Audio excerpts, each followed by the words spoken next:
继续来讲苗栗的西湖，一个农友的油仔园，200多丛40多年的文旦老丛，竟然伫2天内树叶啊是落了了，今年收成无望咯。农友怀疑有人伫灌溉的水内底掺除草剂，伊就是四角叉损失100多万，要靠无目屎。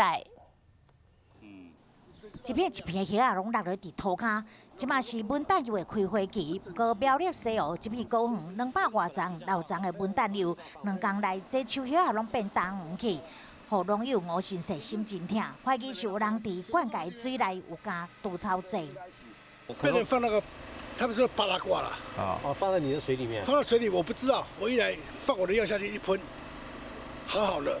第2天太阳一出来，第3天掉光了。我真是表示讲3月初7，伊再清水到高园，放到12号，准备这药剂要喷花。仪式期间有人动骹手，毒害种42吨的老丛，损失超过150万，可是要靠无目屎。现在就要急救嘛，看有没有机会嘛。只要救不起来，就是完蛋嘛。这些树都会死掉。都会死掉。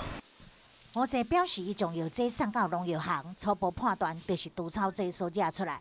10月当前高园嘛，曾经有发生同款的状况，伊嘛有赏金10万要找找偷藏除草剂的人，而且全力抢救高树，希望会当互规东的心血，莫白费掉。